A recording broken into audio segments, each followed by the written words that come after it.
Beaucoup Valérie, mais bonsoir à tous. Tout d'abord, je vous souhaite une très bonne année 2021. Je vous remercie d'être avec nous pour ce premier webinaire de l'année.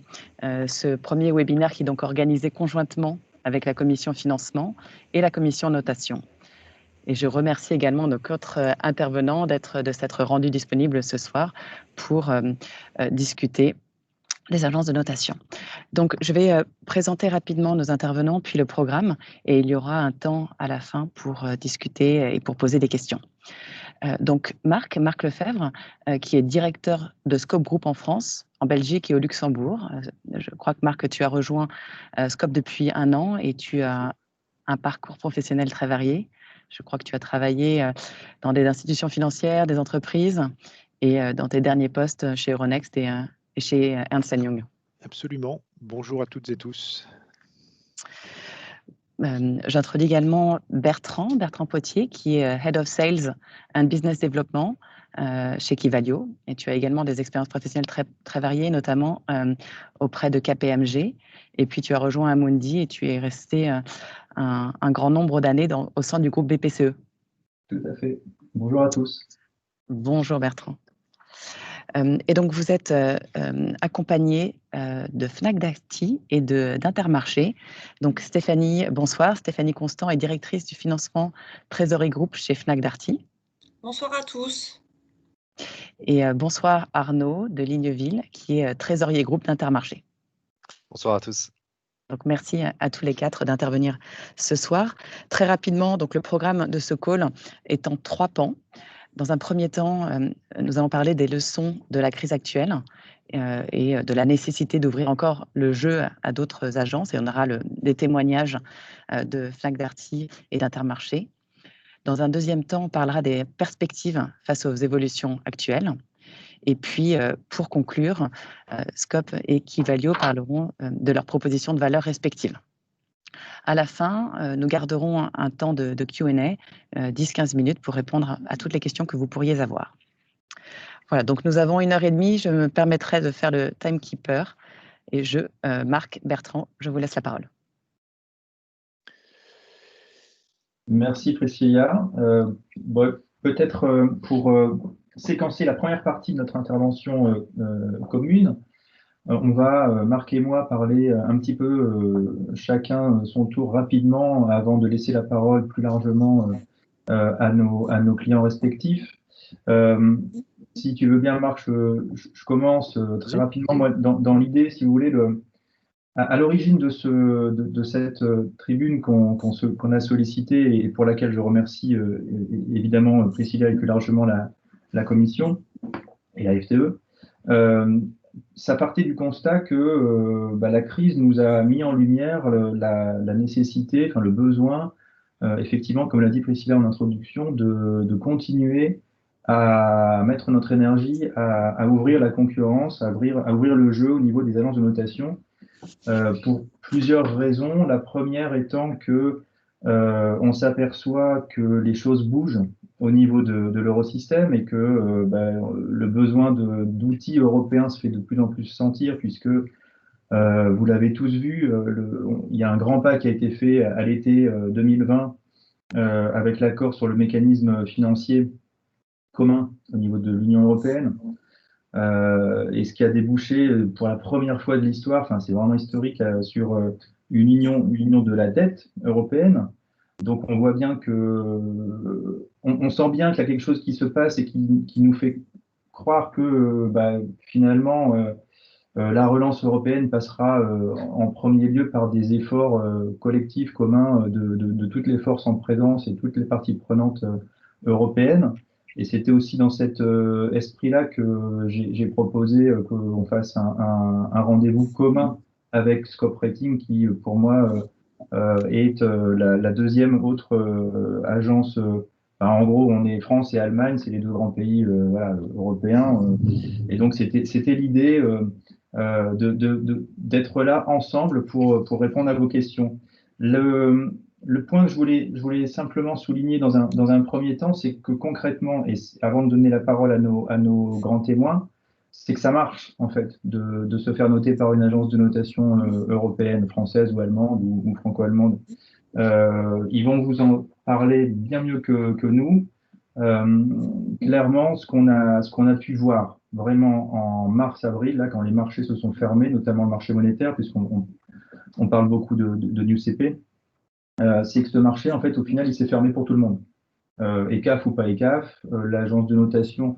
Moi, j'avais cette discussion avec Valérie Four, côté Sonepar, qui me disait, Bertrand, tu sais, moi je suis noté par S&P et par Kivalio, et puis j'ai pas eu plus accès que ça au financement au guichet de la Banque de France, enfin, ou de la BCE.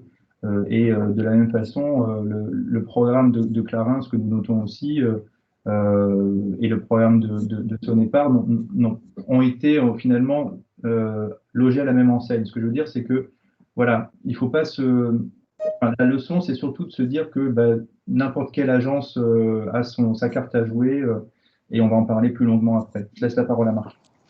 Alors peut-être effectivement, pour revenir sur quelques éléments saillants de l'année, je crois que tu reviendras Bertrand sur le programme NECP, hein, et effectivement les chiffres, encourageants ou pas.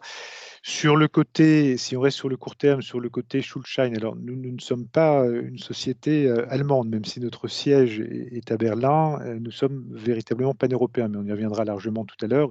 Sur le Schuldschein, pour donner une couleur pour le coup allemande, l'année 2020 a été décevante, hein, puisqu'on vient de produire notre rapport aujourd'hui. C'est 19 milliards qui ont été levés contre 29 l'an dernier, c'est 110 émissions contre 160 l'an dernier. Donc il y a plusieurs choses qu'on peut prendre comme leçon. En tout cas, pourquoi est-ce qu'il y a eu cette situation? Évidemment, l'incertitude liée à la crise sanitaire, le recours aux liquidités fournies par la BCE qui a été extrêmement proactive, on y reviendra là aussi. On a pu noter également une activité extrêmement réduite de la part de sociétés hors Allemagne pour le coup et Autriche, hein, donc ça s'est plutôt recentré sur le bassin initial. Les grandes sociétés dont vous êtes nombreux à représenter effectivement le segment ont été très très présentes, hein, c'est 74% des deals en nombre, c'est un niveau qui est au plus haut depuis 9 ans. On a vu également une légère remontée des spreads, et puis on a vu une envolée des sujets green et sustainable autour du Schuldschein. Donc notre anticipation sur l'année à venir, c'est qu'on devrait avoir des chiffres à peu près semblables, avec là aussi une envolée aussi sur le sujet green. Du côté des financements long terme, eh bien, évidemment, c'était un marché très, très actif, vous le savez, hein, sur le seul premier trimestre, les entreprises françaises ont levé plus de 75 milliards, c'était 75% de plus que sur l'ensemble 2019, tout inclus. La tendance est évidemment similaire au niveau européen, on parle de 850 milliards d'obligations en 2020. Si je reprends ma casquette d'Euronext et la partie equity, c'était 130 milliards en equity, ce qui là aussi était un chiffre plutôt en moyenne avec l'historique, l'obligataire pour lui étant au plus haut niveau depuis 10 ans. Donc face évidemment à la crise, hein, si on prend de la hauteur au niveau global, c'est 3 800 milliards. Donc tout ça s'inscrit véritablement, et on y reviendra avec nos invités, sur la désintermédiation du financement. Évidemment, vous représentez des sociétés qui sont très largement désintermédiées, mais n'oublions pas les PME et les ETI qui le sont moins. Donc vous le savez, hein, en France, on est mieux disant par rapport à d'autres pays européens, puisqu'on est à 39% de désintermédiation, 61% par le crédit. Aux États-Unis, c'est l'exact inverse, c'est 70% par le marché, 30% par le crédit.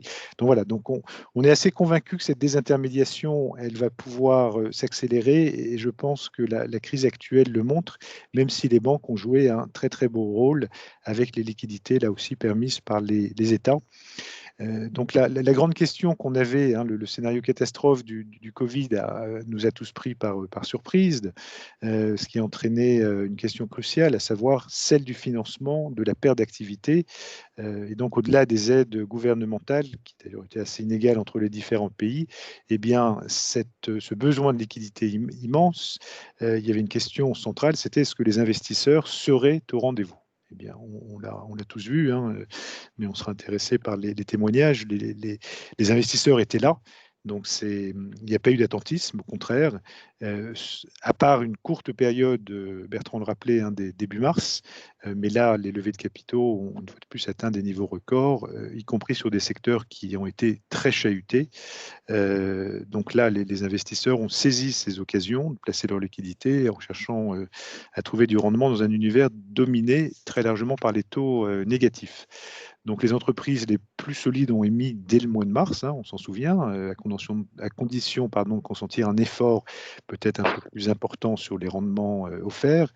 À titre illustratif, sur les secteurs compliqués, vous avez tous en tête qu'Airbus avait pu lever 6 milliards en 2 temps, 3,5 milliards fin mars et puis 2,5 milliards début juin. Au niveau des obligations convertibles, là aussi une croissance forte, 25 milliards comparé à 17 milliards l'an dernier. Donc là, ce sont des choses très, très encourageantes. Et côté action, plus de 65 milliards via principalement des augmentations de capital. Donc je dirais que là, la question qu'on peut se poser, c'est est-ce que tout ceci va continuer ces niveaux stratosphériques, donc cette frénésie de levée de capitaux, va-t-elle se prolonger? Alors même si le rythme reste soutenu, les besoins seront sans doute moindres, c'est à vous de nous le dire, avec une grande partie des opérations en tout cas si on revient sur le passé, entre début mars et juin, c'était vraiment pour trouver les fonds nécessaires pour faire face à l'activité. En revanche, ce qui est sûr, c'est que ce volant d'activité va rester très important, particulièrement sur les opérations de croissance externe et de M&A qui sont en train de repartir très largement. Alors, peut-être un dernier point avant de relaisser la parole à Bertrand et nos invités. On s'est livré un petit exercice, je n'ai pas mis de slide, mais on vous l'enverra avec grand plaisir, sur les dégradations, donc les downgrades et les mises sous negative watch, comme on dit dans notre jargon, depuis mars. Il est intéressant de voir ce classement, donc je vous les donne en tout cas oralement. Fitch, on parle de 30%, ça c'est sur l'Eurostoxx 600. Donc 30% des notations de Fitch ont été dégradées ou revues. Moody's, c'est 13%, S&P, 21%, DBRS, 22%, Scope, 6%. Voilà, je voulais partager ce petit état des lieux. Bertrand, je te relaisse l'esquimau. Merci Marc. Non, mais moi simplement, je pense qu'il est important maintenant qu'on laisse la parole, surtout, alors peut-être honneur aux dames, Stéphanie d'abord. Merci beaucoup. Merci à tous déjà de votre invitation, puisque je suis assez nouvelle à la FTE, ayant pris mes fonctions quelques jours avant l'annonce de ce confinement planétaire. Et donc, effectivement, Fnac Darty a été remarquée pour avoir été la première grande entreprise française à obtenir un PGE dans des circonstances tout à fait particulières. Je crois qu'on commentera ce sujet un petit peu plus tard dans la deuxième section de l'intervention.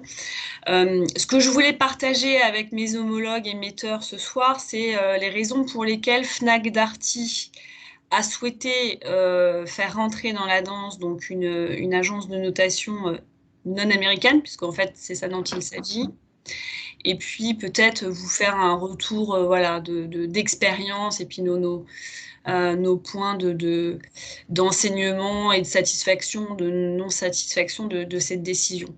Alors, la raison pour laquelle, donc nous, on a, comme beaucoup d'entre vous, probablement des obligations de notation dans notre documentation bancaire, qui dit de manière très explicite que ça doit être l'une des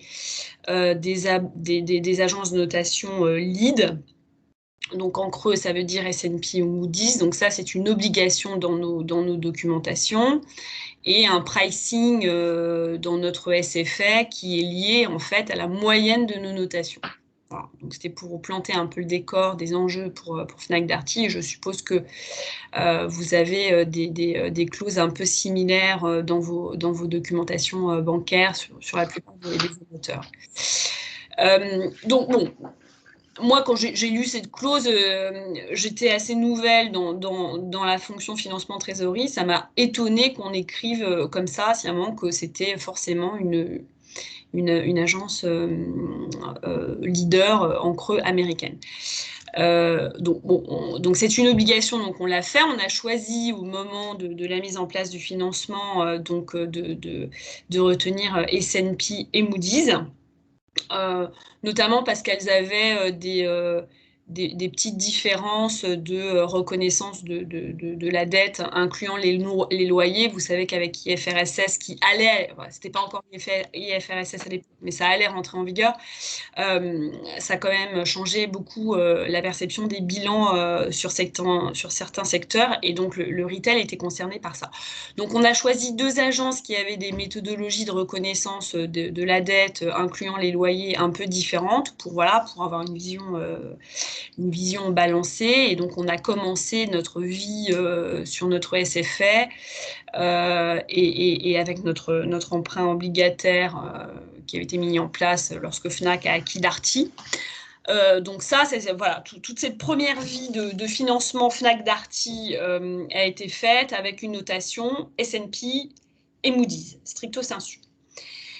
Et puis, j'ai avancé, moi, avec ces 2 agences qui font un travail absolument sérieux, il n'y a rien à dire, évidemment, et je me suis rendu compte que mon principal concurrent et actionnaire européen, qui est donc C-Economy, qui est donc une filiale de Metro qui a fait son intro en bourse en 2017 et qui a vécu sa vie sans Metro en 2017.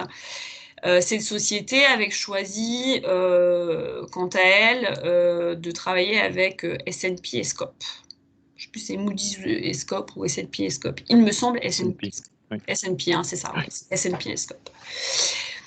Et donc ça m'a intéressée. Alors j'ai échangé avec mon homologue de S'Economy pour valider voilà la méthodologie Scope et le retour d'expérience, c'est qu'il n'y a pas de différence, si vous voulez, je dirais de qualité, d'analyse. D'ailleurs, les analyses de Scope ont pour la plupart travaillé dans d'autres grandes agences. Et je trouvais, et eux en Allemagne, c'était un peu un no-brainer de se dire, on est une société européenne, on a des financements européens, et donc on veut une agence européenne, une agence de notation européenne et une agence de notation américaine. Et du coup, chez Fnac Darty, on s'est dit que c'était une bonne approche, cohérente, avec la structure de financement du groupe, puisque Fnac Darty étant une signature française, nos financements sont exclusivement européens. On n'a pas de financement américain. Et donc, on trouvait cohérent, avec cette structure de financement, d'avoir une agence de notation européenne à nos côtés. Donc, Scope est rentré dans la danse, je crois que c'est 2018. Sachant qu'on a été noté pour la première fois chez Fnac Darty en 2016. Donc assez vite en fait depuis l'existence du groupe qui est né en 2016. Avec une notation, alors donc nous chez Fnac Darty, chez S&P, on est BB+, on est BA2 chez Moody's, on est triple B- chez Scope. Donc vous voyez, on est dans un petit panier assez, évidemment, ils ont une vision qui converge. Et en termes de témoignages, je dirais peut-être qualité, donc je n'ai pas constaté, comme l'avait souligné mon homologue, de différences méthodologiques, de temps passé, de sérieux, de qualité du suivi de l'émetteur et de la signature entre Scope et les grandes agences de notation américaines. Franchement, les méthodologies sont tout à fait similaires et je n'ai pas de retour d'expérience négatif quant au professionnalisme en fait d'une agence à l'autre. Elles travaillent toutes avec le plus grand des sérieux. En revanche, le message que je voulais porter, alors j'ai pas d'action hein, ni chez Scope, ni dans d'autres agences de notation. C'est parfois des discussions qui sont tendues hein, en tant qu'émetteur, en particulier dans des moments difficiles entre les émetteurs et les agences de notation. Donc on n'est pas toujours en amitié absolue, et c'est la vie des affaires. Mais ce que je voulais partager peut-être avec vous ce soir, c'est j'ai beaucoup travaillé dans des groupes américains et beaucoup sur les marchés américains. Et il ne faut pas être naïf sur la raison pour laquelle les agences de notation américaines ont ce leadership. C'est une barrière à l'entrée formidable pour préserver un leadership de la finance au sens large et voilà, du leadership nord-américain sur les opérations de marché, de financement en tout genre. Donc, dans les raisons qui ont motivé Fnac Darty, donc mon management et moi-même, c'est aussi quelque part une question un peu de souveraineté. On est des entreprises européennes soutenues, alors j'en parlerai un peu plus tard, par des États français / européens dans des moments difficiles. Il n'y a pas eu beaucoup de banques américaines sur nos tours de table quand il y a eu une tempête en mars dernier pour Fnac Darty. D'ailleurs, elles ne pouvaient même pas, donc c'était pas compliqué. Et ce que j'avais envie de porter comme message, qui me tient assez à cœur, c'est que n'ayons pas peur, côté européen, d'avoir des positions de principe, ce qui est d'ailleurs une recommandation de l'ESMA, tu le soulignais Bertrand lorsqu'on a préparé l'atelier, ou qu'effectivement, en fait, en tant qu'émetteur, normalement, la préconisation de l'ESMA, c'est d'avoir une agence de notation européenne et une agence de notation américaine et de justifier pourquoi on n'a pas les deux, et non l'inverse. Je ne sais pas comment les émetteurs prennent ça en compte, mais voilà, moi ce que je voulais aussi dire ce soir simplement, c'est peut-être d'abord rassurer sur le côté qualitatif de travailler avec une agence européenne.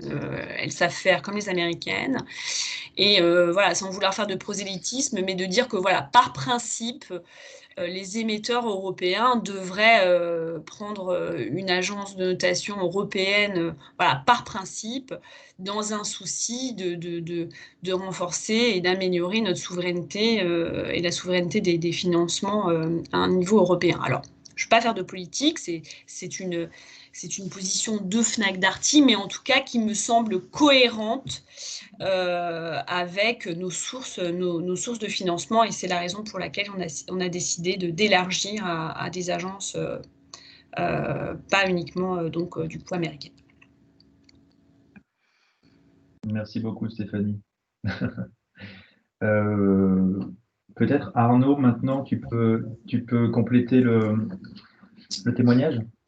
Oui, donc alors juste pour présenter un petit peu, ce que vous allez voir, ça va revenir dans le propos, le groupement des mousquetaires, donc présent sur la distribution alimentaire, non alimentaire, un groupement d'indépendants, et vous allez voir que ça connote un peu le propos par la suite. Nous avions des relations assez éloignées avec les agences de notation S&P et Moody's depuis quelques années pour étudier une notation long terme. Des rendez-vous réguliers pour présenter la gouvernance, qui est assez complexe chez nous, mais on avait le souhait de vraiment leur expliquer et de bien leur faire comprendre, et ça depuis 4-5 ans déjà. En février, alors la date était peut-être mal choisie, mais en février, nous avons pris la décision de lancer un programme de NECP sur le courant de l'année 2020.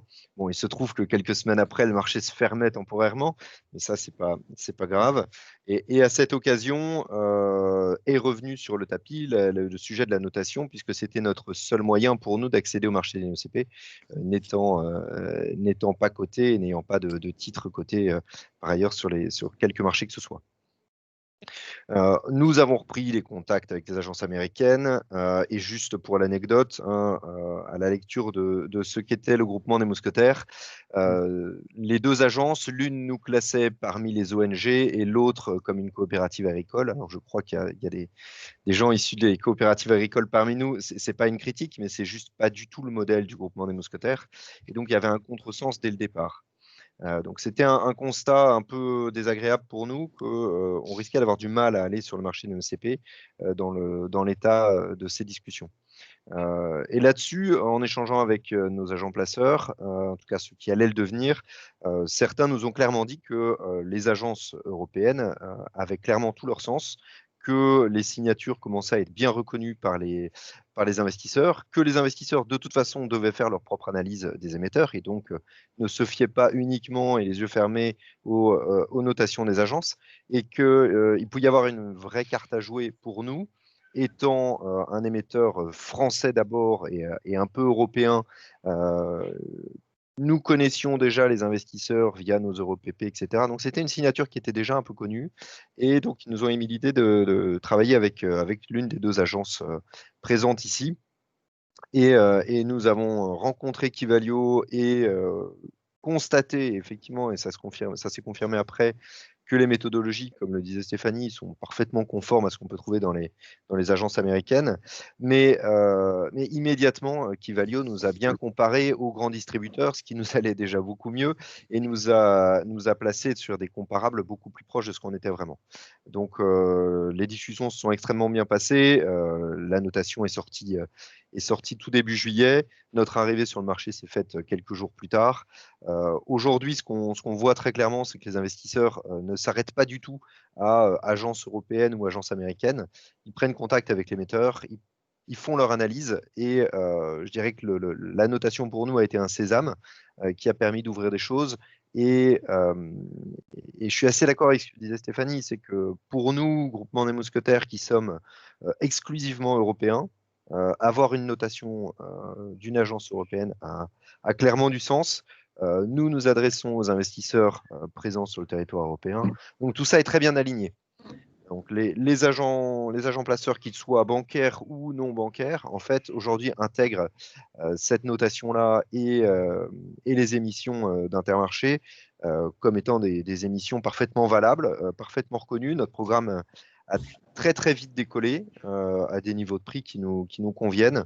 Donc voilà, le bilan là-dessus, c'est ce que je peux dire, c'est que certes, et Stéphanie l'a dit, les méthodologies sont reconnues par l'ESMA, donc par essence, elles sont parfaitement acceptables et conformes à ce qu'on peut trouver sur le marché, mais que l'accueil fait par les investisseurs a été très positif.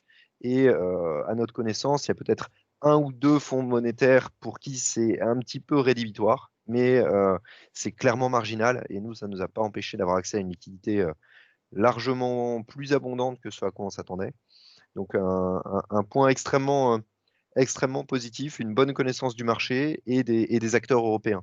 Voilà, donc c'est pour nous les enseignements de cette notation. On en est ravis, et ça n'exclut pas, bien évidemment, que si nous cherchons une notation à long terme, d'avoir demain une agence américaine, une agence européenne. Je pense que ça a tout son sens. Chacun apporte de la valeur. Et voilà, pour nous, c'est une expérience réussie. Et c'était clairement ça qu'on voulait passer comme message ce soir. Peut-être pour rebondir sur, si tu me permets, si vous me permettez, Bertrand, Marc, peut-être Oui. pour rebondir sur ce que vient de dire Arnaud, et c'est intéressant peut-être pour les émetteurs et nos collègues autour de la table. Nous, chez Fnac Darty, en fait, on price plutôt sur un triple B- que sur un double B. Donc, on price plutôt sur la notation de scope. Et je voulais rebondir donc, sur ce que tu disais, Arnaud, sur en fait, bon, il y a les agences de notation qui notent, mais les investisseurs font aussi leur travail. Et les investisseurs, c'est les investisseurs, que ce soit voilà, côté Newsippi, côté Bond. De toute façon, voilà, quand on fait une émission, quelle qu'elle soit, il y a un travail côté investisseur où ils se font leur propre opinion, et le pricing en fait des bonds, c'est aussi c'est le marché, donc c'est l'opinion des investisseurs sur la base des agences, mais pas que. Et moi, je trouve que voilà, c'est intéressant de souligner que en tout cas, sur les pricing de Fnac Darty, les deux américaines n'ont pas raison. C'est plutôt scope, et je pense que c'est ce que tu viens de dire aussi, Arnaud, c'est lié à la connaissance entre guillemets de terrain, la réalité voilà économique. Effectivement, Intermarché, c'est pas une ONG. C'est pas une ONG, voilà, une agence qui connaît la marque. Va tout de suite savoir quels sont les bons peers, et c'est hyper important d'avoir à l'esprit que vos peers, vous le savez tous, vous connaissez vos grilles de notation, mais savoir à qui vous êtes comparé, c'est ultra discriminant dans votre notation. Nous, chez Fnac Darty, on a des modifiers de taille. Et on est entouré que de mastodontes, voilà, les Best Buy aux États-Unis, c'est pas Fnac Darty. Et pourtant, les S&P Moody's, nous, ils nous mettent, en peers, ils nous mettent Best Buy, qui doit faire 10 fois la taille de Fnac Darty. Donc, du coup, on se retrouve avec des modifiers qui sont extrêmement négatifs et qui tirent vers le bas notre notation pour des raisons plus ou moins légitimes. Et on n'a pas ce sujet chez Scope. Donc, voilà, je voulais rebondir sur ton point, Arnaud, sur effectivement la connaissance en fait de la réalité économique des boîtes en local. Voilà, c'est quand même. Enfin, moi, je trouve qu'au final, en fait, au final, c'est plus objectif, quoi. Et la prise en compte, tout à fait d'accord Stéphanie avec toi, et la prise en compte effectivement des écosystèmes et des différences européennes qui sont nombreuses. On est évidemment en tant qu'Européens, on adore l'Europe, mais on sait également la complexité de l'Europe. Donc quand on n'est pas européen, c'est plus compliqué à comprendre. Tout à fait. Pour conclure sur cette partie-là, moi ce que je trouve intéressant aussi dans le témoignage d'Arnaud, et c'est pour ça que j'avais souhaité que ce soit Arnaud qui témoigne, c'est que dans le cadencement, puisqu'on est sur une thématique, qu'est-ce que la crise nous apprend, comme l'a dit Arnaud, son programme, il l'a lancé en juillet. Et ça, pour moi, c'est un signal fort de confiance des investisseurs et du marché en général, qui est renvoyé de manière totalement opérationnelle et pragmatique sur la confiance des agences de notation alternatives, parce que et c'était quand même important. Il y a eu un petit peu de brouillage dans les ondes, que ce soit au niveau de la Banque de France, de la FTE, de tout le monde, quand on a tous pris l'information brute de décoffrage sur le fait qu'il fallait absolument être noté par S&P, par un statut ECAF, S&P, Moody's, Fitch, DBRS, pour pouvoir se présenter au guichet de la BCE. Et ça a laissé des traces chez certains de nos clients et de nos prospects. Et là, honnêtement, avec Arnaud qui témoigne que son programme vit très très bien depuis juillet, c'est le meilleur argument qu'on puisse donner, quoi. Voilà. Si vous voulez, on peut. Marc, tu voulais Non, passer effectivement peut-être à la deuxième partie. Tout à fait. Donc sur les perspectives. Si Priscilla est d'accord sur le timing. C'est parfait, Marc Bertrand, allez-y. Alors, donc la deuxième partie, effectivement, perspective face aux évolutions actuelles. Donc là, on voulait faire un zoom sur les plans de relance, le refinancement des PGE et parler quelques instants de l'ESG qui, évidemment, est très, très important. Et on voit d'ailleurs que c'est au cœur de beaucoup de ces plans de relance. Peut-être, si je garde le lead un instant, quelques points donc, sur la France, l'Europe et les États-Unis. La France, on l'a bien tous en tête, un plan de plus de 100 milliards sur 2 ans, labellisé France Relance, 40 milliards d'ailleurs issus de la contribution européenne, 40 milliards sur ces 100 milliards en direction des TPE et des PME. N'oublions pas le financement de l'économie réelle, innovation, croissance, emploi, qui sont incarnés par ce segment. Et c'est donc un véritable plan d'investissement ayant pour but à la fois de relocaliser, décarboner, d'où le point sur l'ESG, mais également soutenir l'emploi. Donc les axes prioritaires, écologie pour 30 milliards, compétitivité 35, cohésion entre autres des territoires, 35 également. L'Europe, c'est 750 milliards. Bertrand le rappelait, le point extrêmement innovant et important, mais c'est le financement par un endettement commun des 27 pays de l'Union européenne. Donc vous vous souvenez, c'est 312 milliards de subventions non remboursables au pays et 360 de prêts. Le marché du financement, il faut bien le reconnaître, pour beaucoup de nos sociétés en Europe, il est européen, avec un soutien local qui est extrêmement essentiel. Je crois que Stéphanie y reviendra tout à l'heure, avec un rôle des États là aussi qui a été majeur dans nos économies. Aux États-Unis, on parle de 2000 milliards auxquels on ajoute les 900 milliards qui viennent d'être validés en décembre. Alors peut-être pour repositionner ces métriques, ça veut dire qu'en pourcentage de PIB, les États-Unis, c'est 15% de leur PIB qui est ainsi injecté. C'est donc un record pour une situation en temps de paix. L'Allemagne, c'est 14%. La France, vis-à-vis de ces 14%, c'est 8,5%. Donc c'est moins 10 ans, et l'Italie, 5%.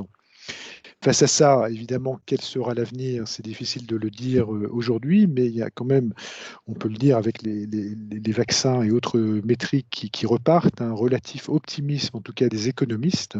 Je ne sais pas si vous partagez tout ça autour de la table, mais quand même une certaine forme d'optimisme. Et donc, au sein de ces éléments, peut-être l'idée était de faire un point sur les PGE qui ont rencontré un vrai succès. On peut saluer la réactivité de l'État. Donc, au 18 décembre, c'était 130 milliards qui ont été accordés sur une enveloppe de 300, un très faible taux de refus, 3%. Donc, je n'ai pas d'action auprès de la FBF, mais je pense qu'il y a quand même un travail assez impressionnant, qui va d'ailleurs à l'encontre peut-être de la désintermédiation dont on parlait tout à l'heure, mais c'est bien, tout le monde s'est allié sur ce sujet. C'est plus de 600 000 sociétés qui en ont profité, donc 42 grandes entreprises, 1144 ETI, 31 000 PME. Nous avons dans les métriques, mais vous le savez très bien, dans les éléments caractéristiques de ces PGE, un deadline qui est au 30 juin 2021, un amortissement entre 1 et 5 ans, après une année blanche. On a vu donc en début de semaine que les banques étaient prêtes à de nouveaux efforts, avec des prêts remboursables peut-être un an plus tard que prévu, et la production de PGE donc, qui pourrait repartir. Mais Stéphanie, c'est peut-être intéressant que tu reviennes sur ce sujet, puisque tu as été, Fnac Darty a été l'un des premiers à obtenir un PGE. Donc, quel a été le parcours sur ce sujet? Oui, alors effectivement, on a été la première grande entreprise française à obtenir un PGE. Le parcours a été compliqué. Voilà, bon, le retail a fait partie des secteurs, le retail au sens large, en tout cas tout ce qui est commerce de proximité a fait partie des secteurs qui ont été malmenés pendant la crise. Fnac Darty, c'est 80% du chiffre d'affaires en magasin. Et donc, on s'est retrouvé du jour au lendemain à se dire, bon, bah ok, on va perdre confinement, on ferme les magasins, puisque le premier confinement, comme vous l'avez tous remarqué, a été quand même beaucoup plus strict que le deuxième. Donc, premier confinement, on ferme tous nos magasins, on se retrouve du jour au lendemain avec des scénarios stress case où vous perdez 80% de vos ventes. Bon. Quand vous avez les structures de coûts fixes du retail, Arnaud, tu pourras commenter si tu veux, vous voyez vite qu'il ne vous reste pas beaucoup de mois en fait à vivre. Et donc là, il faut trouver de l'argent vite. Alors, tu soulignais en introduction, Marc, que les marchés n'avaient pas été fermés. Ouais, alors, ça dépend pour qui quand même. Les marchés n'ont pas été fermés.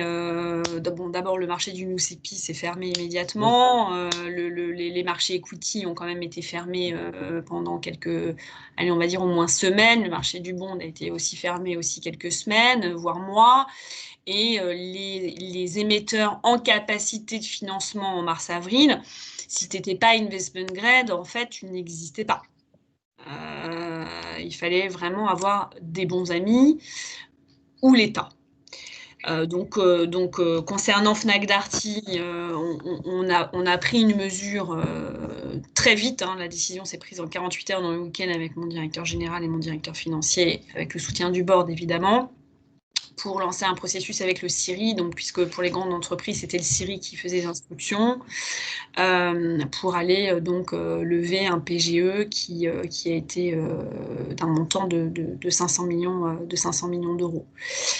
Moi, les enseignements que j'en tire et que je voulais mettre en partage, c'est que, en cas de coup dur, Donc c'est pas le cas des grandes entreprises du CAC 40. Enfin, bon, mais en cas de coup dur pour des sociétés taille SBF ou grosses ETI, le premier enseignement, c'est que vos amis sont quand même vos banquiers.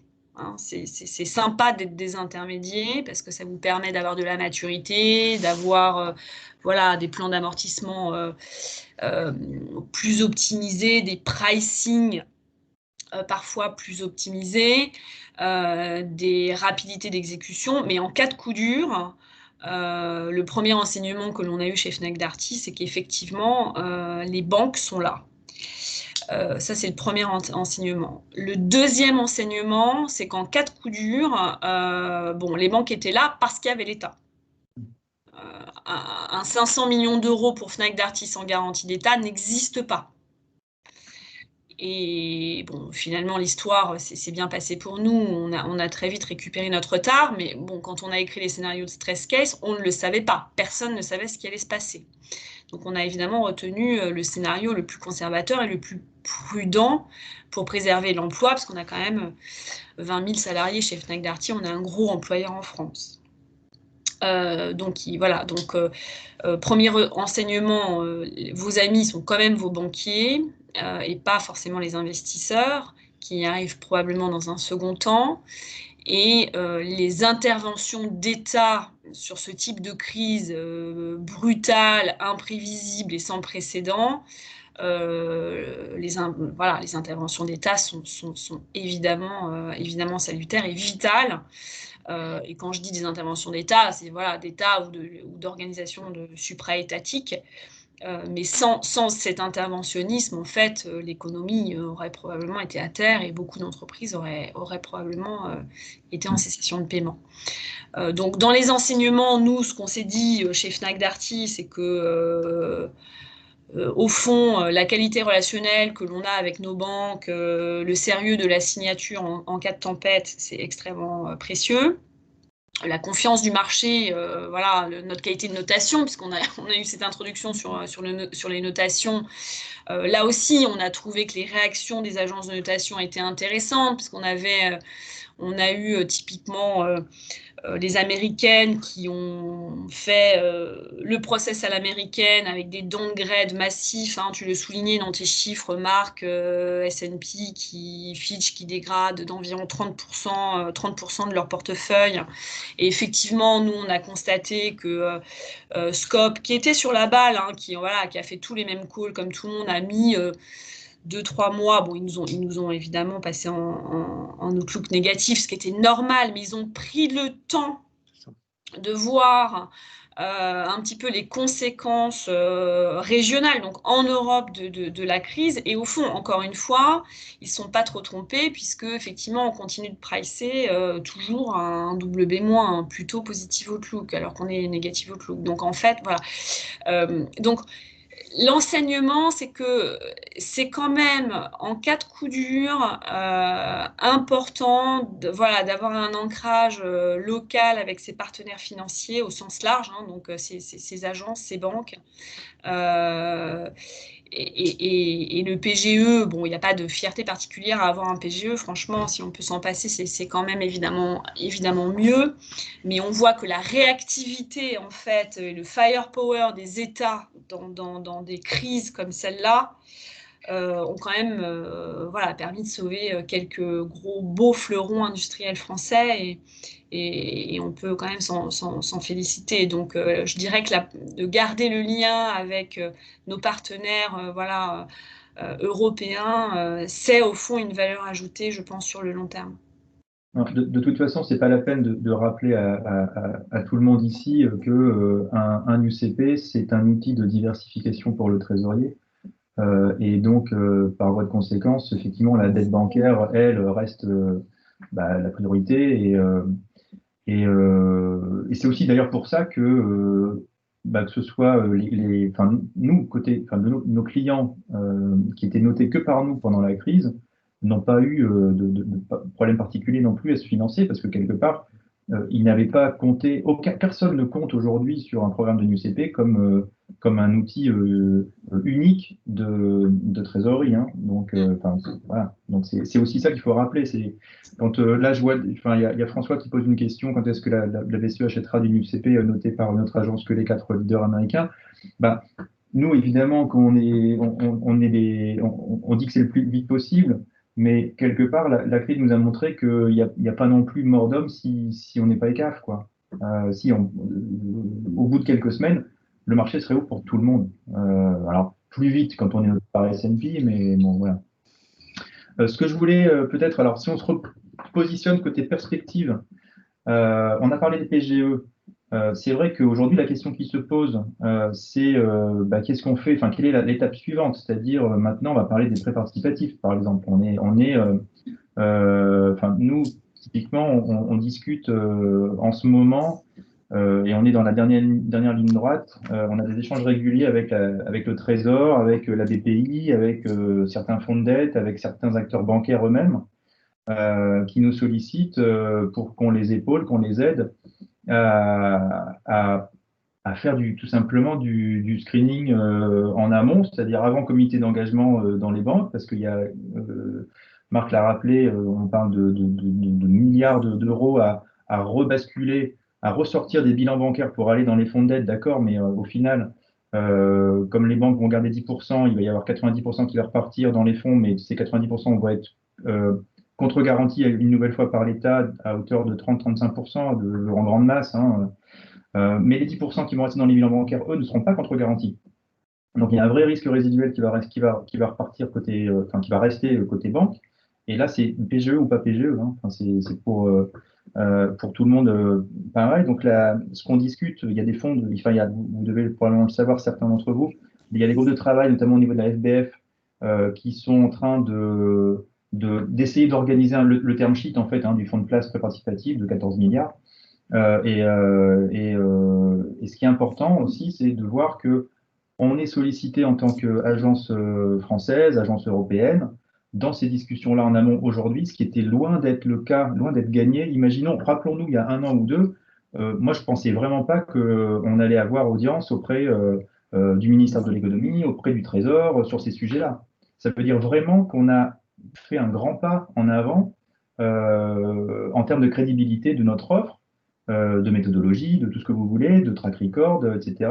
Et on est vraiment, voilà, aujourd'hui on avance, quoi.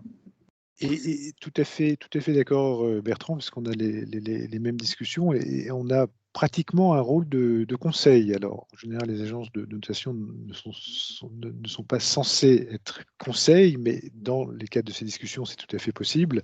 Donc, à la fois sur prêt participatif et tout ce qui va concerner les quasi-fonds propres et de voir effectivement comment une agence de notation prendrait en compte ces prêts. Donc, vous voyez, c'est quelque chose de très, très pédagogique, mais également sur le positionnement du produit et la communication, puisque effectivement, on avait conclu avec plusieurs personnes au Trésor que parler de quasi-fonds propres était probablement plus un coup de com' qu'autre chose et qu'il fallait être extrêmement vigilant. Donc ça, c'est une illustration pour reprendre ce que disait Bertrand. Je crois que Bertrand avait prévu dans cette partie, parce que je vois l'heure qui tourne, de parler un peu de ESG. Est-ce que tu veux... Marc, oui. juste avant de parler de ESG, Oui. je voulais remercier Stéphanie pour son témoignage. Et en fait, c'est 2 témoignages, à la fois sur la relation avec les agences alternatives, mais également sur le PGE. C'est un thème que la commission financement a traité, a couvert en 2020, et on voulait faire un point de follow-up en 2021. Donc, merci pour ce témoignage. Du coup, je me permets de poser une question un petit peu hors sujet, mais je vois que la maturité, en tout cas l'anniversaire des 1 an du PGE que vous avez mis en place arrive. Et une question que nous avons régulièrement au sein de la commission, c'est quid de la suite sur le PGE, si je peux vous poser cette question pour avoir votre vision sur la suite. Alors, je ne peux pas vous répondre parce qu'on est une société cotée et donc c'est une information privilégiée. Donc, je peux pas vous dire quelle sera la position de Fnac Darty sur le PGE. Cette information est confidentielle, mais promis, si vous voulez, et je pense que ce sera intéressant parce que comme on va être les premiers à s'exprimer, hein, de fait, hein, puisque vous savez qu'effectivement, il y a une date anniversaire, et donc c'est à la date anniversaire que l'émetteur doit renouveler ou pas renouveler, totalement ou partiellement. Et donc on va se décider assez vite chez Fnac Darty pour savoir ce que l'on fait de ce PGE. Alors je rappelle aux émetteurs que il y a le paiement de la garantie upfront à la date anniversaire du renouvellement ou non du PGE, qui peut quand même, pour les entreprises qui auraient traversé la crise finalement sereinement, qui à mon avis sera assez discriminant sur le renouvellement ou non des PGE. Moi, de ce que je comprends, donc je ne peux pas vous répondre de ce qu'on va faire pour Fnac Darty, pour des raisons de confidentialité, mais bien volontiers, je pourrais venir témoigner une fois que la décision sera prise et communiquée. De ce que je comprends globalement des échanges que j'ai avec les uns et les autres sur les ETI, PME, il y aura probablement quand même une grosse vague de renouvellement. Et il y a quand même eu des signatures particulièrement, je dirais, attaquées et endommagées par cette crise, qui n'ont d'autre choix que de renouveler. Pour les émetteurs, pour qui des choses se sont un peu moins mal passées, même si ça reste une crise, hein, donc qu'on a tous traversé, donc voilà, c'est quand même une année difficile. Je pense que c'est pas, c'est globalement pas un financement privilégié, si je peux dire. Hein. Il y a pas, vous avez quand même des contraintes associées à cette typologie de financement. Et je dirais que pour les grandes entreprises, c'est moins vrai pour les petites, mais pour les grandes entreprises, il y a aussi dans la matrice décisionnelle une question d'image. Qui rentre dans le processus de décision de renouveler ou pas. Okay, très bien, merci beaucoup. Et avec grand plaisir, nous vous ferons intervenir le moment venu. Moi, je me permets juste, et je prends 5 minutes, Marc Bertrand, de votre temps.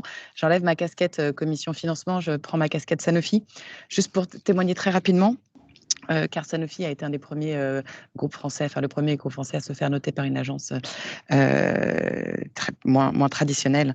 Et je voulais dire, peut-être en témoignage, qu'aujourd'hui, particulièrement, on est dans une situation inédite d'un point de vue macroéconomique, une situation sans précédent et sans aucune certitude, qui ne reflète pas ce qu'on a pu connaître dans le passé.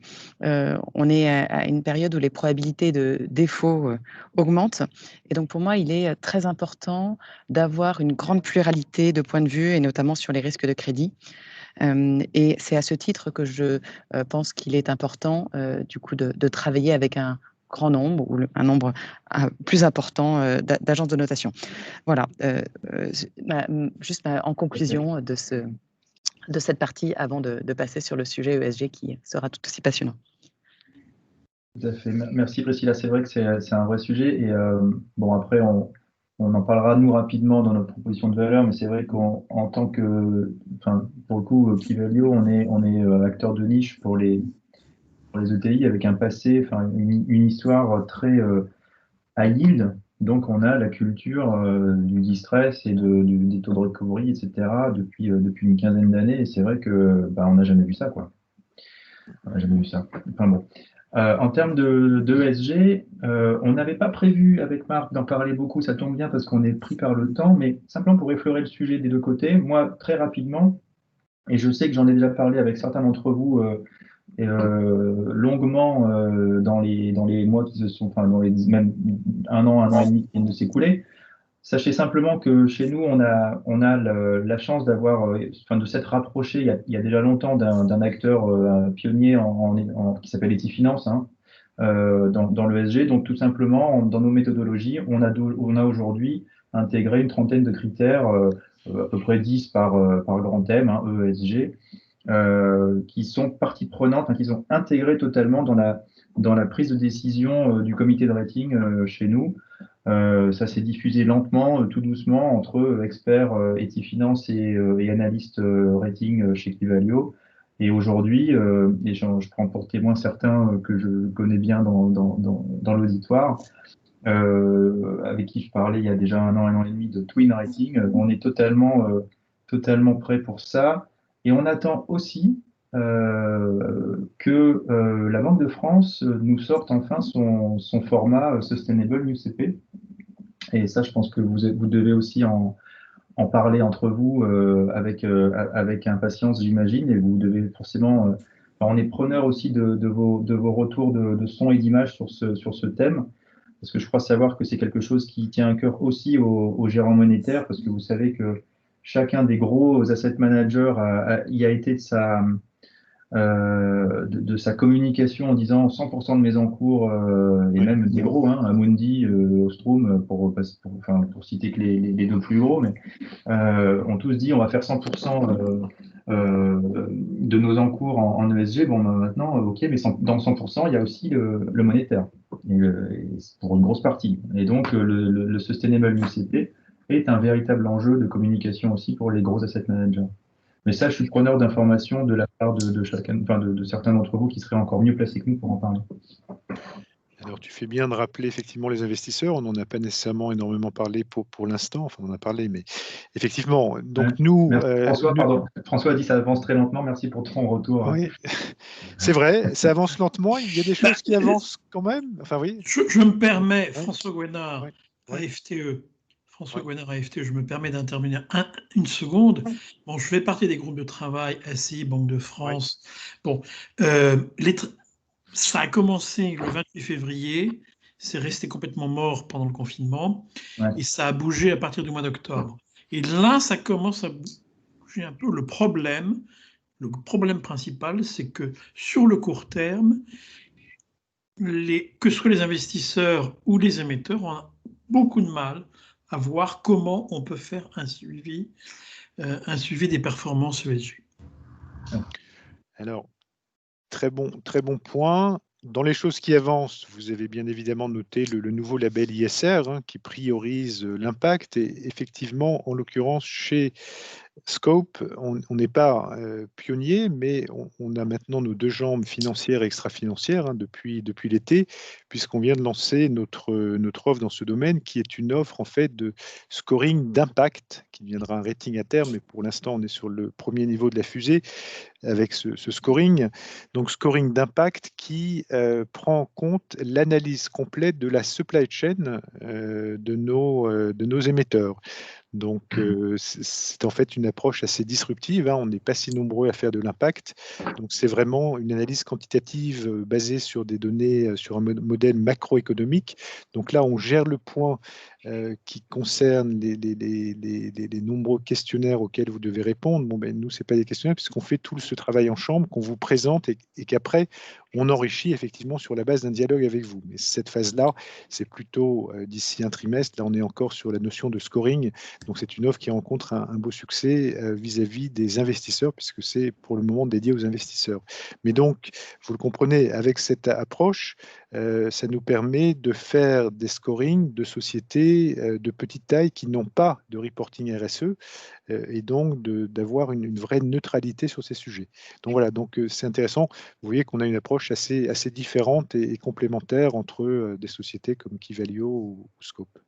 Ce qu'on peut constater, indépendamment de nos propositions de valeur, c'est que, et vous en conviendrez probablement tous, c'est que la notation RSE est aujourd'hui de plus en... Enfin, il y a une vague de fond, c'est-à-dire que ça crée même de la volatilité alors que là où il n'y en avait pas avant. C'est-à-dire que pour moi, la notation, enfin, jusqu'à encore peu de temps, une notation financière, comme l'a dit Stéphanie ou Arnaud, je ne sais plus, certes, et on est tous d'accord, c'est anxiogène pour un émetteur, on ne sait pas à quelle sauce on va être mangé, bon, ok. Mais pour moi, depuis longtemps, je pensais qu'une notation RSE, c'était plutôt d'une nature pas anxiogène, mais plutôt rassurante. Hormis effectivement les sujets d'engagement, voilà, qui peuvent arriver malheureusement de temps en temps. Et là, on se retrouve dans une situation de maturité finalement de la RSE, et c'est tant mieux, qui crée aussi sa propre nature anxiogène. C'est-à-dire qu'aujourd'hui, on se retrouve, et d'où l'importance de comparabilité sur les KPIs ESG, encore une fois, de framework, de DD, enfin de quelque chose de normaliser le tout. Et encore une fois, l'idée pour nous, comme pour Scope, j'imagine, c'est d'avoir une bonne vision du jeu depuis nos bases, notre ancrage européen, national, etc. Parce que là aussi, on est sur des enjeux, et notamment, je pense aux enjeux de gouvernance, avec toute la data qu'on veut préserver en Europe, avec le Privacy Shield côté américain. Enfin, je vous passe on pourra en parler pendant longtemps, mais tout ça pour dire, là aussi, une offre d'agence européenne fait tout son sens. Encore plus avec la maturation, la maturité aujourd'hui de tous les critères RSE. Voilà. Tout à fait. La profondeur est extrêmement importante. C'est pour ça qu'on a aujourd'hui 17 000 scoring. Et il faut être clair, aujourd'hui, les investisseurs, c'est peut-être ce qui est anxiogène, mais souhaitent vraiment mesurer et comparer l'impact positif des entreprises dans lesquelles ils investissent et des entreprises entre elles, pour revenir sur cette notion de comparabilité, et devenir vraiment des acteurs positifs de l'environnement et du social, et agir du coup efficacement et accélérer la transition de nos économies dont on a bien besoin. Voilà ce qu'on voulait partager, peut-être rapidement sur l'ESG, mais on pourrait y passer beaucoup de temps. On va peut-être passer à la dernière partie. Oui, parce que le temps file. C'est moi qui commence? Je ne sais plus. Oui, vas-y. On fait dans l'ordre alphabétique. Donc, qui va jouer temps avant Scope? Alors, moi, je vais pas vous faire une présentation commerciale, rassurez-vous. Tiens, j'ai perdu mon support. Pourquoi donc?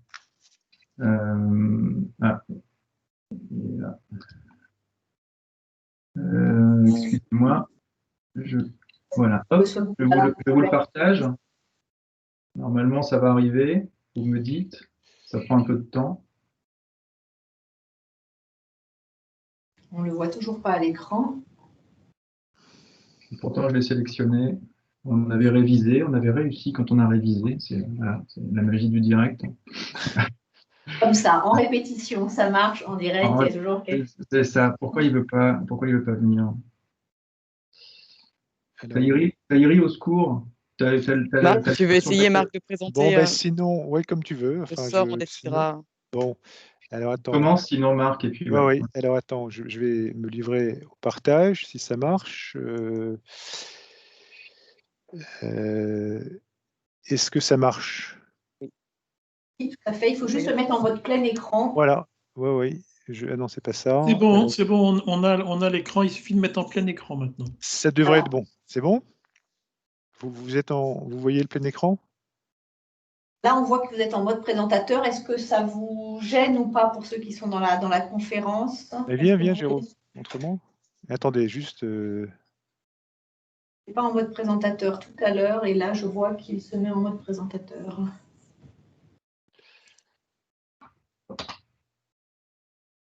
Ça, c'était ce que j'avais fait.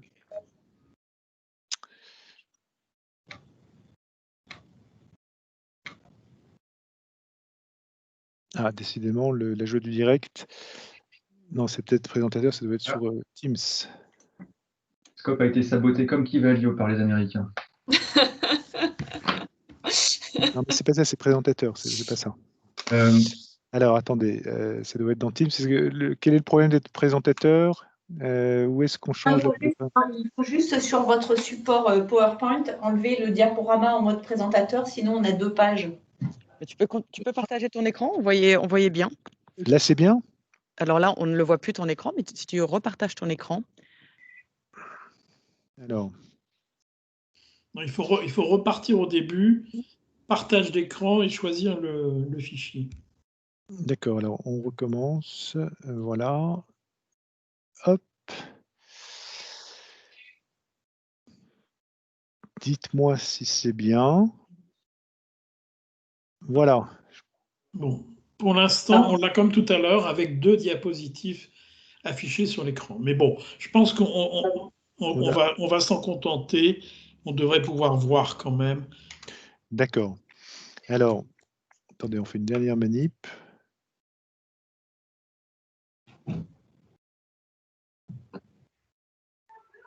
Bon, non, je ne suis pas sûr que ça soit ça. Désolé. On voit Marc. Bon, vous voyez alors. Bon, c'est parfait. Alors, écoutez, désolé. Donc, effectivement, quelques points, peut-être ce premier slide donc, qui résume bien notre discussion depuis le début de notre présentation. Hein. Jean-Claude Trichet qui nous a fait l'amitié de rejoindre notre board honoraire.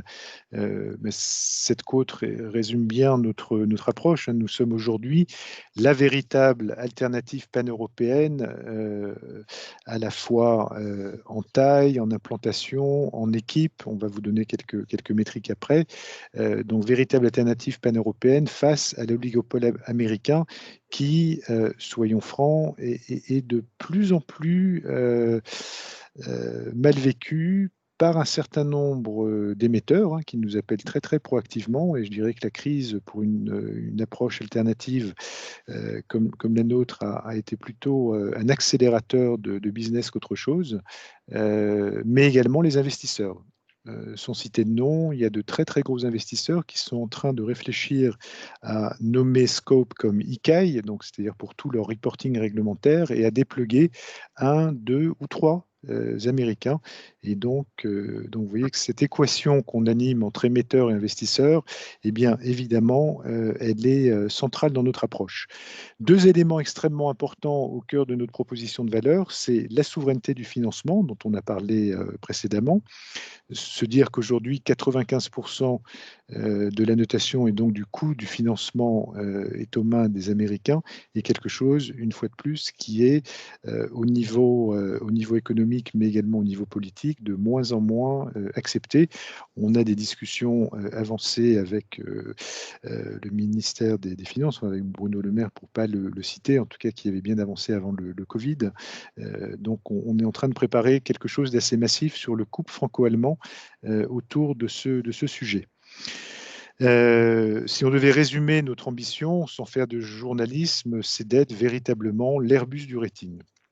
Vous avez compris que le couple franco-allemand était important chez nous, puisque pour la petite anecdote, notre CEO est allemand, notre CFO est franco-allemand, et Guillaume Jolivet, qui est le patron de l'agence, est français.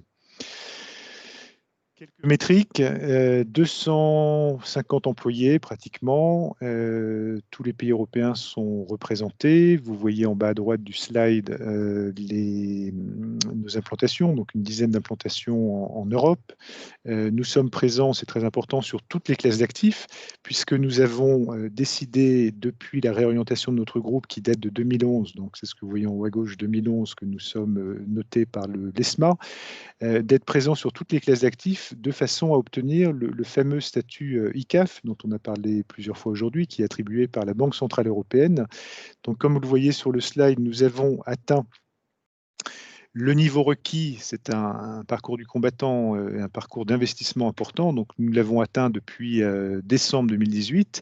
C'est un niveau qu'il faut maintenir sur la durée, bien évidemment, pendant 3 ans pour rentrer ensuite dans la phase finale de l'accréditation.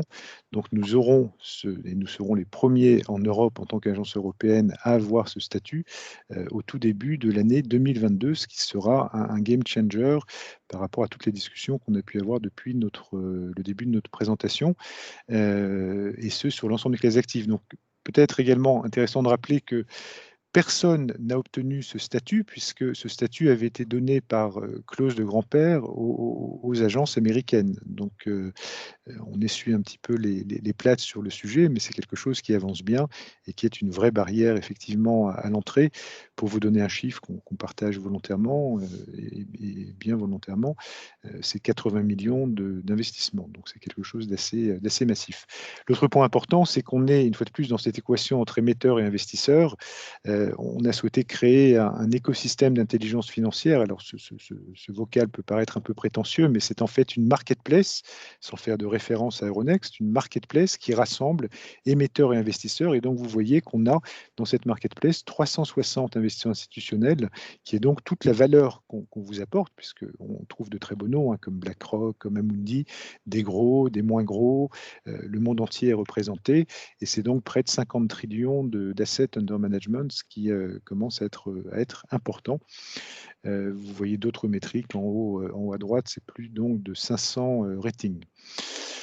Quelques points sur notre actionnariat. Aujourd'hui, nous sommes avec un actionnariat germanophone. Donc, vous avez compris qu'on était pan-européen dans notre approche, dans notre méthodologie, on va y revenir tout à l'heure, dans nos équipes, dans notre ambition. Mais au niveau de l'actionnariat, nous sommes encore trop germanophones. Les noms que vous voyez à gauche sont effectivement des compagnies d'assurance et des fondations issues du monde suisse, allemand, luxembourgeois et autrichien.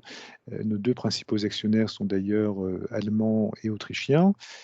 Stéphane Quant, l'héritier de la famille BMW, Florian Schoeller, notre fondateur. Donc, nous sommes à l'heure actuelle en train de diversifier cet actionnariat avec une approche qu'on appelle la European Investors Alliance, donc de rassembler des investisseurs français, espagnol, italien et anglais. Nous allons finaliser ce tour de plusieurs dizaines de millions courant Q2 2021, qui là aussi sera un game changer. Donc en fait, l'année 21 va être extrêmement importante pour Scope à plus d'un titre. Vous voyez au centre également un certain nombre de nos clients.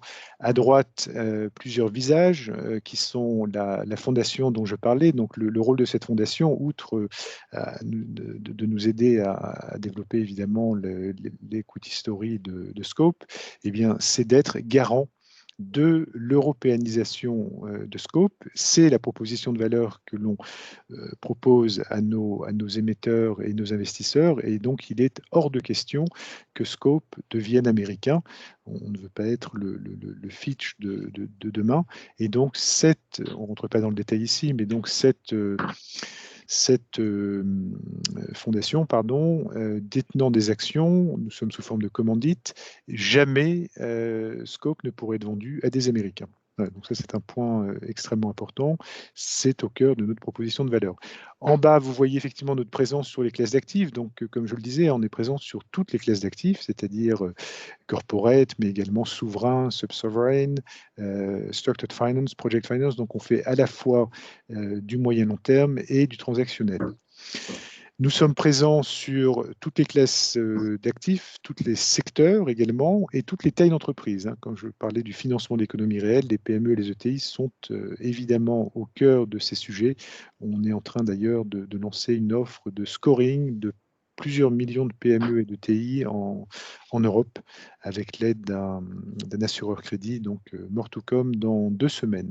Enfin, à droite, vous voyez quelques parts de marché qui ont été révélées par l'ESMA, donc c'est des chiffres qui ont 1 an d'ancienneté. Vous savez qu'à chaque fois, il y a un décalage. Ces chiffres sont encourageants puisque vous voyez qu'on n'est pas sur le podium, mais on est juste derrière, la 4e place. Et si on prenait les chiffres d'aujourd'hui, on serait probablement à la 3e place, puisque la croissance entre les chiffres précédemment communiqués il y a 1 an et ceux-là, c'est une croissance de 11 points. Donc on est passé de 16 à 27. Donc c'est quelque chose effectivement qui est lié, y compris à l'investissement que l'on fait sur l'indice iBoxx.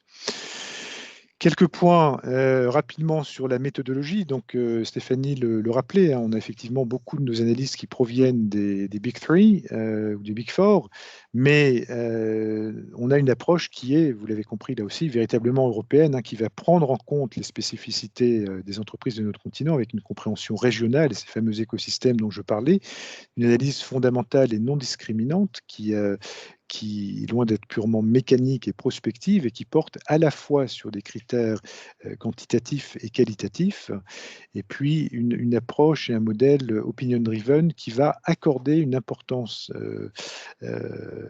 relative au libre jugement de nos analystes, qui sont au nombre d'une centaine sur les 250 que nous sommes. Donc, ce qu'apprécient nos clients, c'est cette grande diversité d'opinions. Je crois que c'était rappelé par Priscilla tout à l'heure, donc une diversité d'opinions avec une perspective différente sur la qualité de crédit des émetteurs que nous avons en Europe. Donc, vous l'aurez compris, c'est effectivement un delta.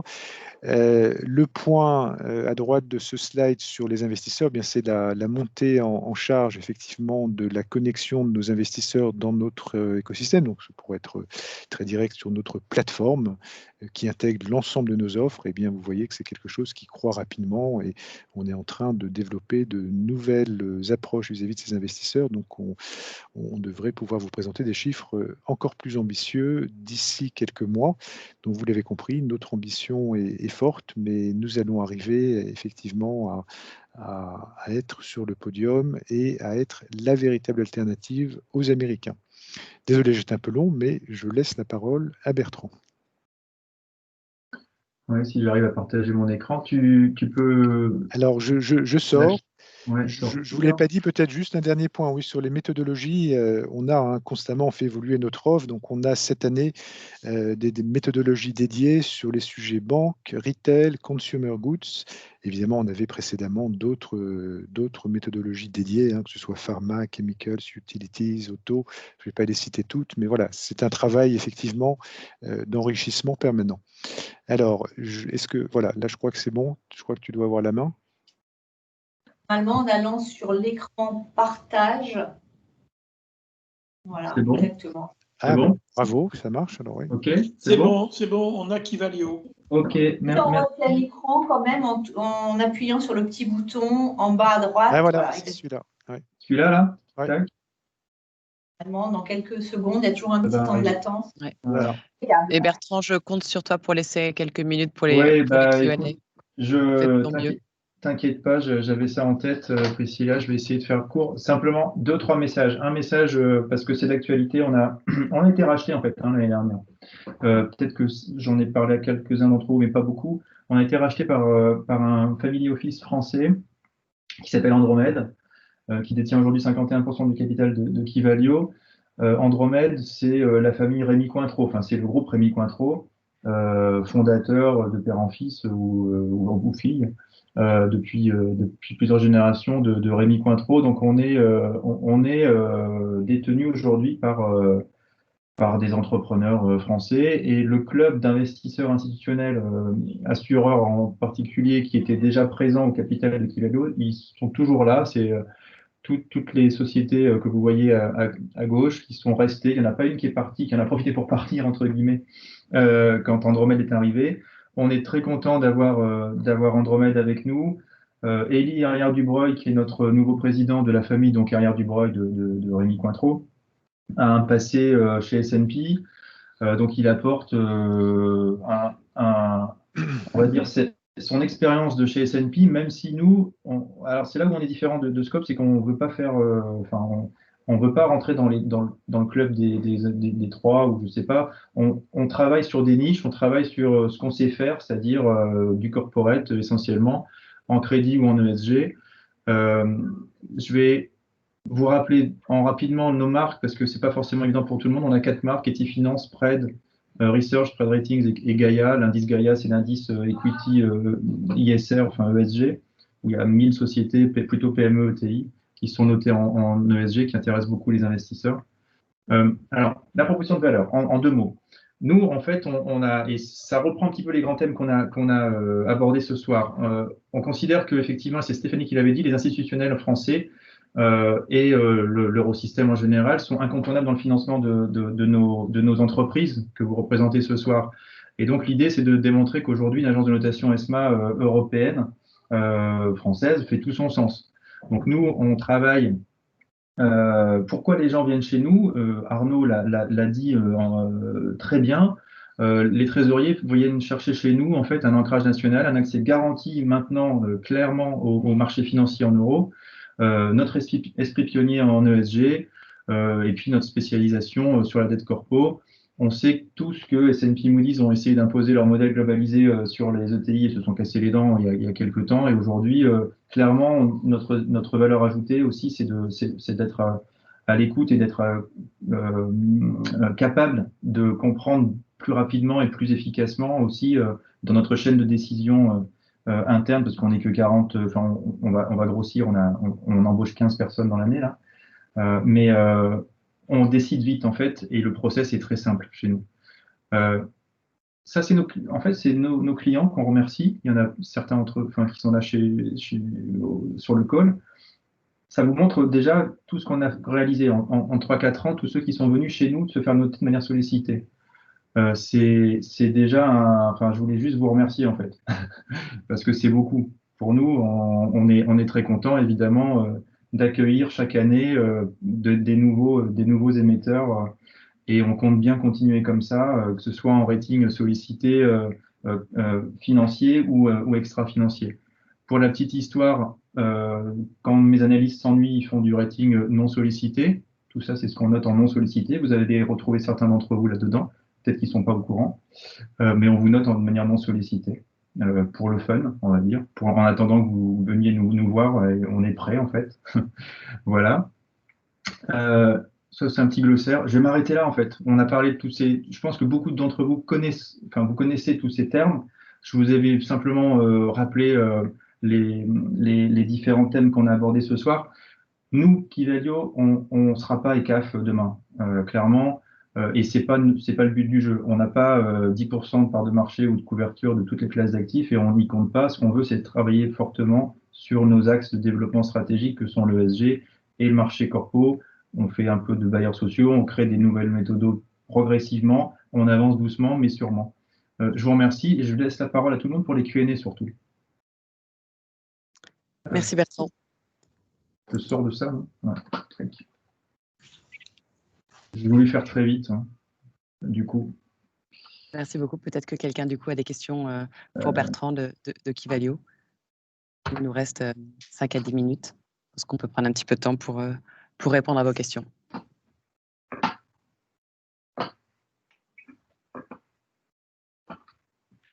Peut-être que je peux poser la première question pour Bertrand et Marc.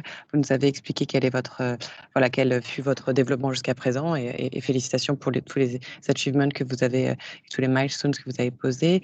Donc on comprend ce que vous allez faire dans le très court terme, mais moi je voudrais peut-être parler de votre business plan et de la relation avec les investisseurs pour les 3 à 5 prochaines années. Voilà, quelles sont vos ambitions à moyen terme?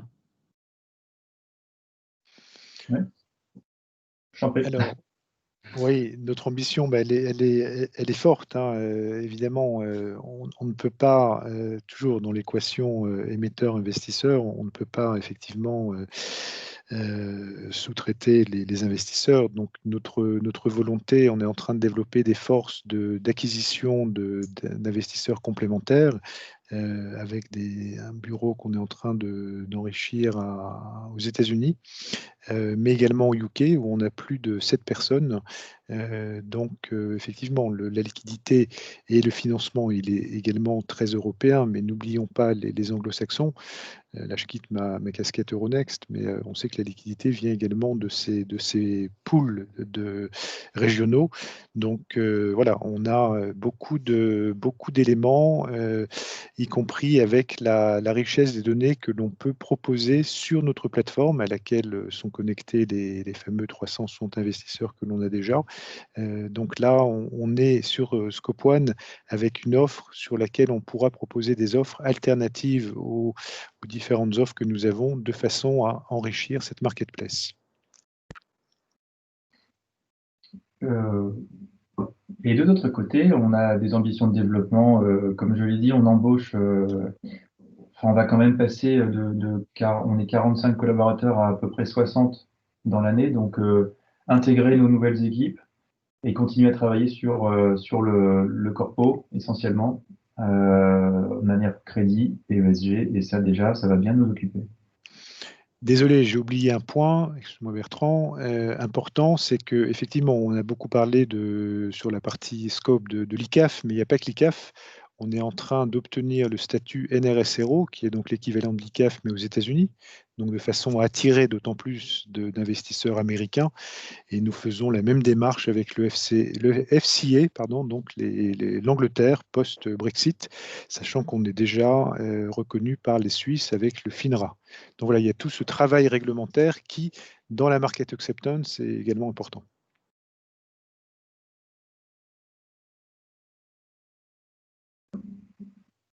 On ne t'entend pas, Priscilla. En fait, tu es sur mute. Je suis sur mute, en effet. Voilà. Je ne faisais que vous féliciter de vous être aventuré dans cette aventure compliquée, parsemée de difficultés, pour tenter de rivaliser, en tout cas de vous faire une place parmi les agences de notation américaines. Donc, je ne fais que vous féliciter et vous encourager. Dans nos valeurs, chez Kivalio, il y a audace. Il en faut. Il en faut. Je n'ai pas de vue sur les Q&A. Si, est-ce qu'il y a des questions parmi les membres de l'FCE qui sont connectés? Il y a une question à laquelle on n'a pas répondu à un moment. J'avais une question. Bercy a-t-il trouvé un accord avec l'établissement bancaire pour décaler automatiquement Alors, on était en discussion avec Maya Attig hier. A priori, il va y avoir une communication très prochainement, allant dans le bon sens. Ouais. Moi, ce que j'ai compris aussi de mon côté, c'est que Bruno Le Maire va partir dans la semaine à la pêche à l'accord au niveau de l'Union européenne parce que le plan de relance français, donc là, je reprends l'idée des fonds de prêt participatif, c'est à l'intérieur d'un plan de relance européen au final. Hein. Et donc, lui, tout ce qu'il doit faire aujourd'hui, c'est d'aller faire son VRP et demander à ce que son plan qu'il a préparé avec les banques et les assureurs français soit validé, tout simplement par l'UE. Et ça, c'est dans la semaine qui vient normalement. Ouais.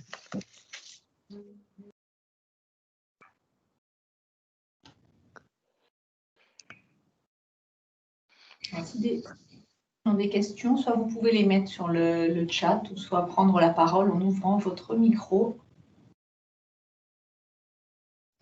Bonjour, vous m'entendez? Oui. Philippe Zemia, une question. Est-ce que vous avez des démarches vis-à-vis des investisseurs, en fait, de l'autre côté de la barrière, il faut aussi convaincre, car c'est là qu'est la contrainte pour les entreprises aussi.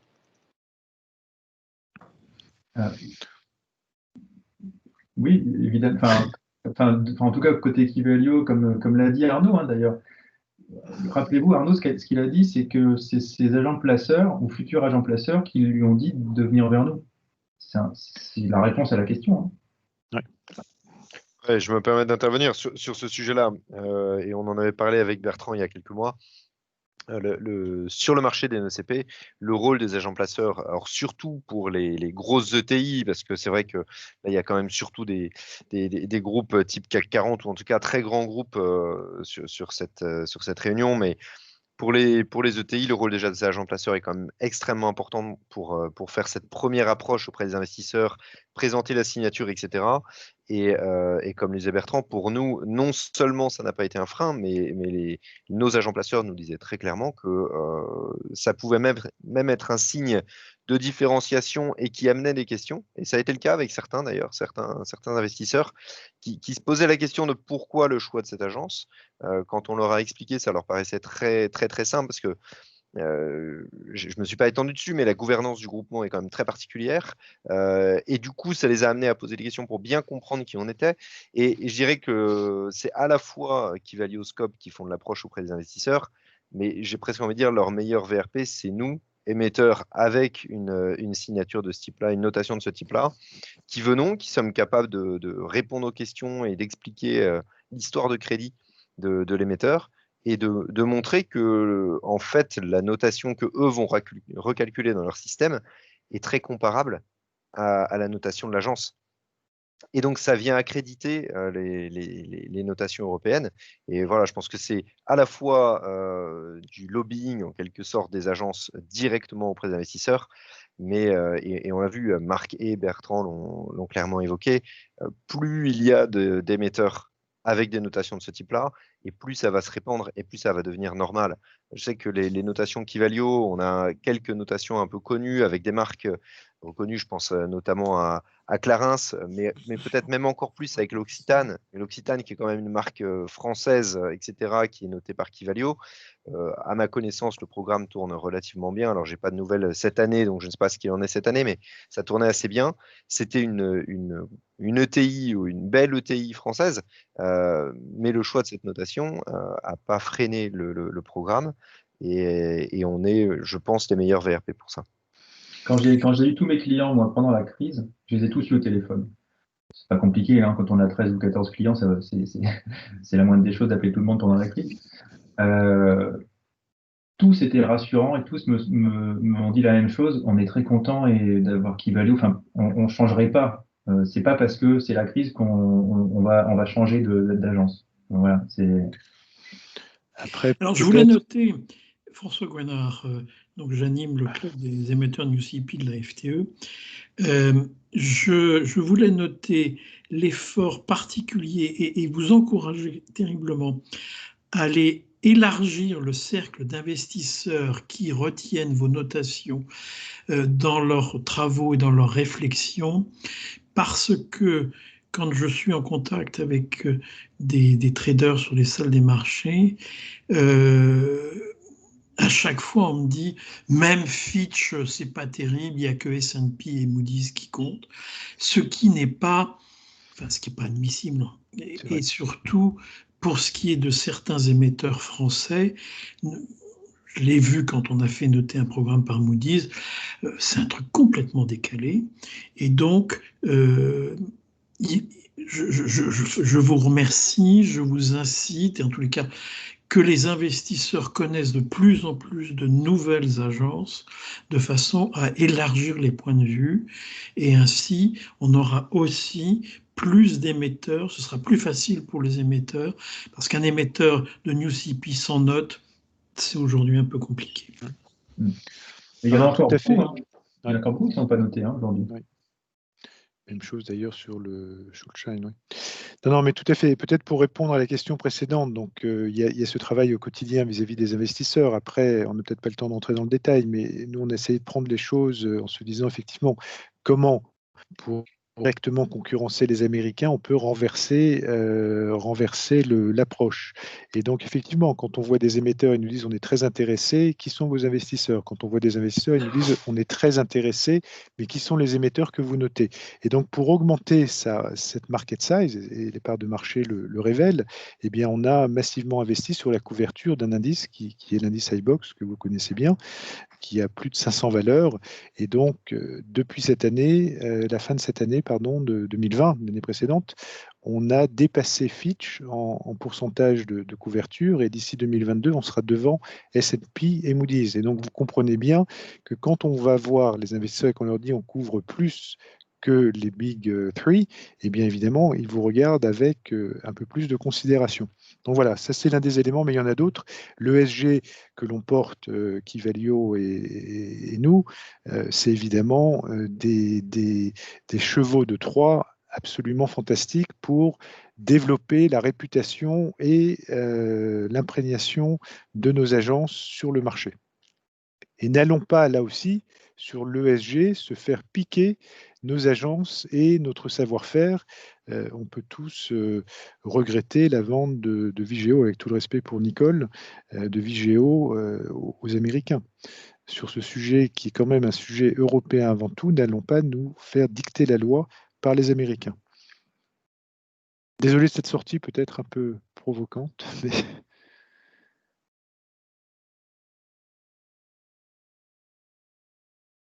En tout cas, un grand merci à Priscilla pour avoir initié cette prise de contact générale en début d'année. Encore tous mes voeux de vive voix à tout le monde. Merci beaucoup Bertrand, merci Marc, merci Stéphanie et Arnaud pour vos interventions. N'hésitez pas, voilà, si vous avez des questions, à nous les envoyer. Nous ne manquons pas d'y répondre par écrit. Bonne continuation à tous. Merci à toutes et tous. Et bonne soirée. Bonsoir. Très belle soirée. Merci. Au revoir. Au revoir. Merci beaucoup. Au revoir. Merci, au revoir.